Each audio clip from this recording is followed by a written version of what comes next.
तो आइए बच्चों शुरू करते हैं व्याकरण खंड से। पहला शीर्षक वर्ण विचार उच्चारण स्थानम च। इस पाठ में हम वर्ण और उसके उच्चारण स्थान के विषय में पढ़ेंगे।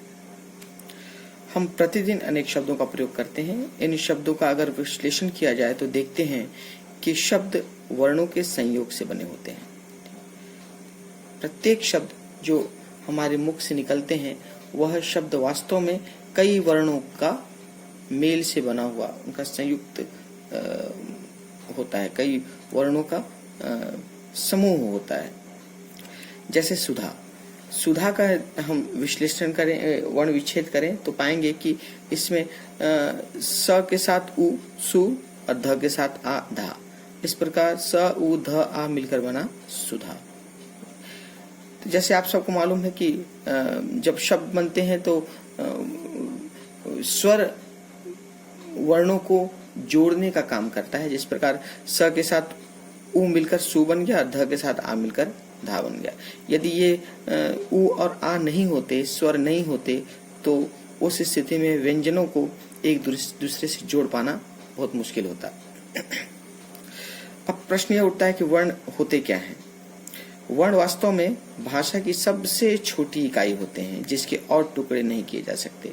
तो भाषा का सबसे जो प्रारंभिक रूप है, जब छोटी जो इकाई है वो है वर्ण है। हर एक भाषा में ये वर्ण होते हैं। अंग्रेजी के अपने वर्ण ABCD, उर्दू के अपने वर्ण होते हैं, और हमारे देवनागरी के वर्ण अपने हैं, क ख ग घ अंग व्यंजन और अ आ इ ई स्वर। तो ये वो इकाई है जो सबसे छोटी होती है। इससे और छोटा और छोटी और कोई इकाई नहीं होती। इसके टुकड़े और अधिक नहीं किए जा सकते।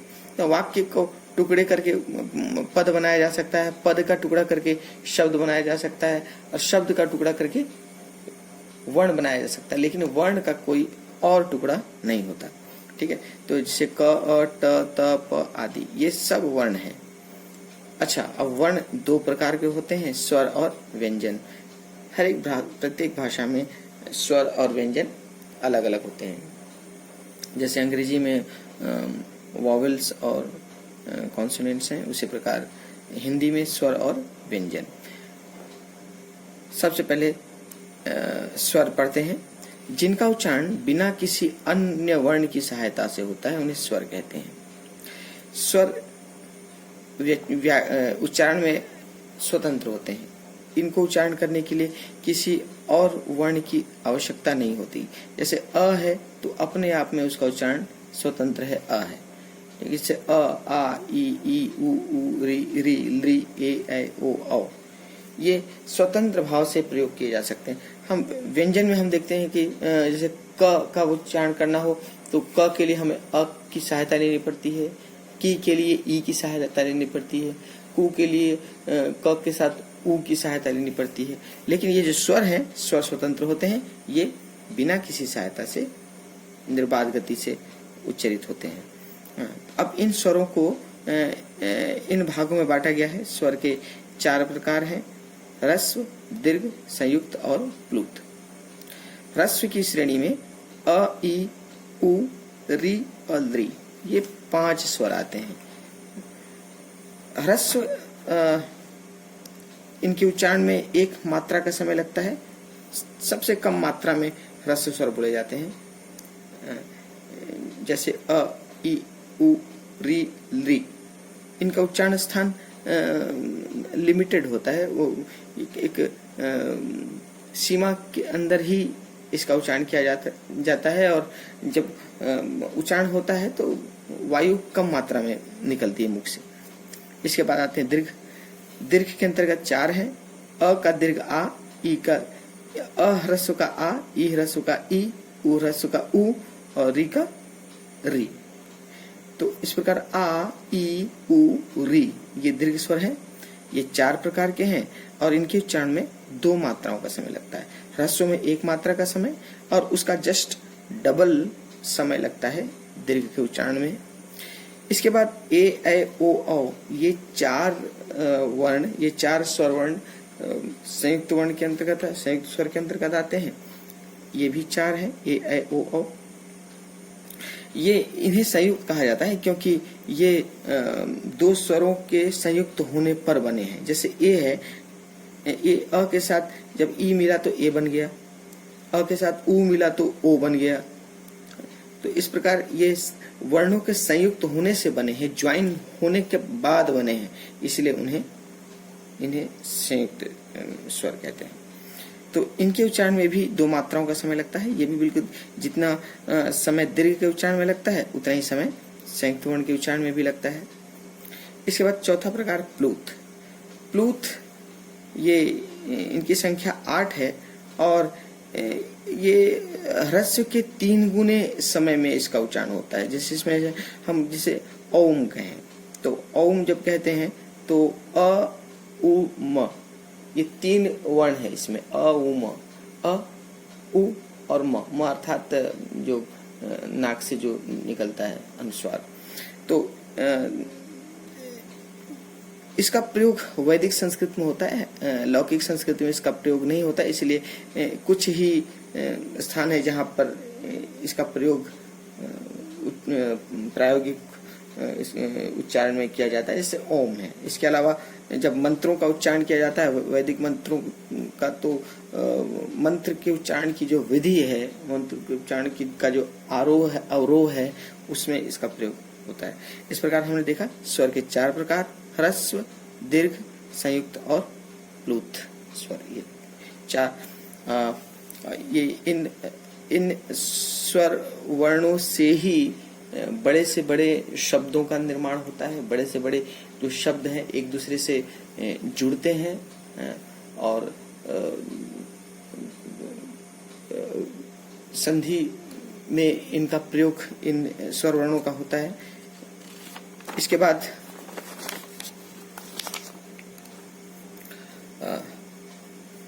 अगला व्यंजन वर्ण। जैसे नाम से स्पष्ट है, व्यंजन जिनका जो कि दूसरे के सहायता से बोले जाते हैं, तो यहाँ दूसरे से तात्पर्य स्वर है। व्यंजनों को उच्चारण करने के लिए स्वर की सहायता की आवश्यकता होती है। अपने आप अपने स्वयं से इनका उच्चारण नहीं होता। जैसे ऐसे ची बोलना है तो ची का उच्चारण करना है तो च को ई की आवश्यकता होगी। यदि च के साथ ई नहीं लगेगा तो च अपने अर्ध स्वरूप में होगा। वास्तव में जब हम च बोलते हैं तो च बोलने पर भी अ की आवश्यकता है। अर्थात व्यंजन पूर्ण रूपेण स्वर के ऊपर आश्रित हैं। यदि स्वर न हो तो वे अपने आधे स्वरूप में ही इनका उच्चारण हो पाता है। स्वर में हमने देखा था कि स्वर के 3 प्रकार, यहाँ व्यंजन के स्वर के 4 प्रकार थे, व्यंजन के यहाँ 3 प्रकार हैं, स्पर्श व्यंजन, अंतस्थ व्यंजन और उष्म व्यंजन। तो हम आगे देखेंगे कि इन तीनों के अंतर्गत कौन कौन से व्यंजनों का प्रयोग किस श्रेणी में आते हैं। सबसे पहला स्पर्श व्यंजन, नाम से ही स्पष्ट है। स्पर्श मतलब छूना। जहाँ पर छूने से, स्पर्श करने से जहाँ पर उच्चारण हो वो स्पर्श व्यंजन कहलाता है। स्पर्श व्यंजन के अंतर्गत क वर्ग आते हैं। क वर्ग से तात्पर्य क वर्ग के अंतर्गत ये 5 वर्ण इसकी श्रेणी में च वर्ग, क वर्ग के जो वर्ण है वो क, ख, ग, घ, अंग, ये सब मिलकर क वर्ग कहलाता है। च वर्ग के अंतर्गत च, छ, ज, झ, य। ट वर्ग के अंतर्गत ट, ठ, ड, ढ, ण। त वर्ग के अंतर्गत त, थ, द, ध, न। और प वर्ग के अंतर्गत प, फ, ब, भ, म। अर्थात क से लेकर म तक के ये जो 5 वर्ग है, उस 5 वर्ग के कुल 25 वर्ण ये सब इस प्रकार क से लेकर म तक के ये 25 वर्ण स्पर्श व्यंजन के अंतर्गत आते हैं। इन सारे वर्णों में अलग अलग वर्ग में अलग अलग मुख के अंदर के अंगों को जीभ स्पर्श करती है। कहीं होठ मिलते हैं, कभी जीभ क वर्ग के अंतर्गत कंठ का स्पर्श होता है जीभ से, च वर्ग के अंतर्गत तालु का जीभ से स्पर्श होता है, ट वर्ग के अंतर्गत मूर्धा से जीभ का स्पर्श होता है, त वर्ग के अंतर्गत दंत से जीभ का स्पर्श होता है और प वर्ग के अंतर्गत होठ एक दूसरे से मिलते हैं। इस प्रकार इन 25 वर्णों में स्पर्श के प्रभाव से वर्णों का उच्चारण होता है, इसलिए यह स्पर्श व्यंजन कहलाते हैं। अब आते हैं अंतस्थ व्यंजन। अंतस्थ व्यंजन के अंतर्गत य, र, ल, व ये 4 वर्ण होते हैं और यह वर्ण ई स्वर के समीप, र वर्ण री स्वर के समीप, ल वर्ण लृ स्वर के समीप और व वर्ण उ स्वर के समीप। तो ये स्वरों का जो उच्चारण स्थान है, उनका उच्चारण स्थान इन चारों वर्णों के उच्चारण स्थान से मिलते हैं। तो जब यह कहते हैं तो जहां से ई का स्वर उत्पन्न होता है वहां पर ही यह भी उत्पन्न होता है। जहां से अर्थात मूर्धा से र का उच्चारण होता है तो री भी मूर्धा से होता है। इस प्रकार ये य, र, ल, व स्वर के इन वर्णों के उच्चारण स्थान से मेल खाते हैं। इनका उच्चारण अंदर से होता है, गले के अंदर से, तो अतिरिक्त परिश्रम करना होता है वर्णों का उच्चारण करने के कारण, इसलिए इसे अंतःस्थ करते हैं। अंदर से अंतः से जिसका उच्चारण हो। इसके बाद ऊष्म व्यंजन। ऊष्म व्यंजन के अंतर्गत श, श, स और ह ये 4 व्यंजन इसकी श्रेणी में आते हैं। इन चारों व्यंजनों के उच्चारण में मुख के अंदर घर्षण होता है और घर्षण के फलस्वरूप गर्म वायु बाहर निकलती है। आप यदि अपने हाथ को मुख के सामने लेकर जाएं और इन चारों वर्णों का उच्चारण करें तो स्पष्ट रूप से आप इसको महसूस कर सकते हैं। अतिरिक्त वायु बाहर निकलती है और गर्म वायु निकलती है। चूंकि वायु गर्म निकलती है इसलिए इसे ऊष्म व्यंजन कहा जाता है। तो इस प्रकार उच्चारण की दृष्टि से व्यंजन वर्णों के 3 प्रकार हैं: स्पर्श व्यंजन, अंतस्थ व्यंजन और ऊष्म व्यंजन। इसके अलावा 2 और व्यंजन हैं जिनको अयोगवाह कहते हैं। ये न तो स्वर होते हैं न ही व्यंजन।